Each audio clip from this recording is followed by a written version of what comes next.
Hello my dear students.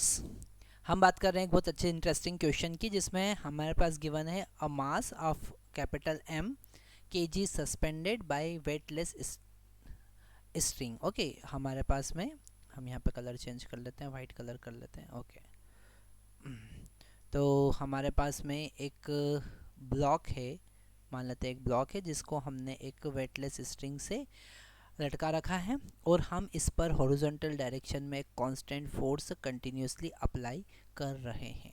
Okay, तो इस question को अगर हम वर्क एनर्जी थ्योरम से करते हैं तो बहुत इजीली हम कर पाएंगे, क्योंकि ये फोर्स कांस्टेंटली इस पे वर्क कर रहा है। तो जैसे ही ये फोर्स 45 डिग्री, ये स्ट्रिंग 45 डिग्री पर पहुंचेगा, ओके, यहाँ पर फोर्स कंटिन्यूसली अप्लाई है, तब ये स्ट्रिंग, ये ब्लॉक रुक जाएगा। ओके, कब तक लगाया हमने?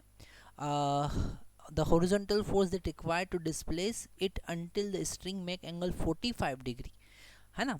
यहाँ पर हमने इसको 45 डिग्री तक डिस्प्लेस कर दिया है विथ वर्टिकल। तो यहाँ वर्क एनर्जी थ्योरम हम यूज़ करेंगे, और वर्क एनर्जी थ्योरम में हमको पता होना चाहिए कि कौन कौन से फोर्स इस ब्लॉक पर वर्क कर रहे हैं और उसका वर्क डन हमें कैलकुलेट करना है। तो यहाँ पर हमको क्लियरली समझ में आ रहा है कि दो फोर्स काम कर रहे हैं, एक ग्रेविटी काम कर रहा है mg और एक हॉरिजॉन्टल फोर्स F काम कर रहा है। तो हम बात करेंगे work done by gravity plus work done by horizontal force F is equal to change in kinetic energy. Okay, क्योंकि हमने यहाँ पर वर्क एनर्जी थ्योरम लगाया है। वर्क एनर्जी थ्योरम क्या कह रहा है कि work done by all forces is equal to change in kinetic energy. Okay, तो यहाँ पर वर्क डन बाय ग्रेविटी बात करेंगे तो ब्लॉक यहाँ पर वर्टिकली अपवर्ड कितने डिस्टेंस मूव कर रहा है। ओके, यहाँ पर हम अगर सर्कुलर मोशन के कॉन्सेप्ट को देखें, ओके, तो अगर ब्लॉक थीटा एंगल पर आ रहा है, ध्यान से समझना है, अगर ब्लॉक थीटा एंगल पर आ रहा है तो वर्टिकली ये जो हाइट हमको दिख रहा है यहाँ पर डायग्राम में, h हाइट, ये हमको फाइंड करना होगा। हम यहाँ से O से A तक का अगर हमको लेंथ फाइंड करना है, A से O तक का, तो ये यहाँ पर रेडियस गिवन है इस ट्रायंगल में, और इसका बेस होगा r cos थीटा। ठीक है, तो O से B तक का लेंथ जो है, O से B तक का लेंथ r है, और O से A तक का लेंथ है r cos थीटा। पर हमको हाइट h फाइंड करना है, और वो h होगा O से B तक का लेंथ माइनस O से A तक का लेंथ, O से B माइनस O से A। तो हमको ये h पता चल जाएगा, वो होगा r minus r cos theta.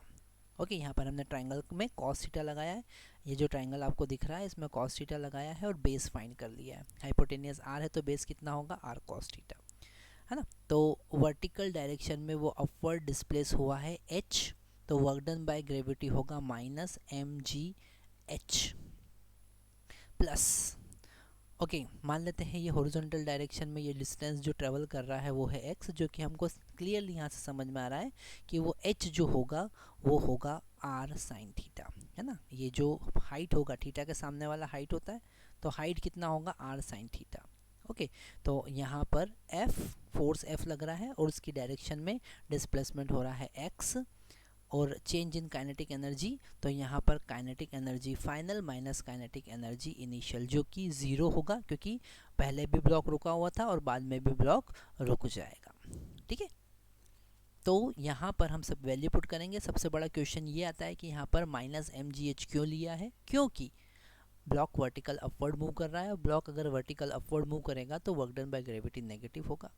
तो यहाँ पर माइनस mg h का वैल्यू हम पुट करेंगे r in the bracket 1 minus cos theta. ये बहुत इंपॉर्टेंट कॉन्सेप्ट है जो हमें ध्यान से समझना है। f हमको पता है कांस्टेंट फोर्स है, और x का value r sine theta which is equal to 0। Negative term को अगर हम left and right hand side लेके जाएंगे तो हमको मिलेगा f into r sine theta is equal to mg in the brack mgr in the bracket 1 minus cos theta. ठीक है, यहाँ r से r हमने कैंसिल कर दिया, f का वैल्यू हम फाइंड करेंगे, वो होगा m into g. Okay, in the bracket 1 और cos थीटा, थीटा 45 डिग्री और cos 45 1/√2 होता है, तो लिखेंगे 1/√2 डिवाइडेड बाय 1/√2। ओके, यहाँ एलसीएम लेंगे तो mg एज इट इज़ ये हो जाएगा √2 minus 1 divided by √2 divided by 1/√2। ये √2 कैंसिल हो जाएंगे।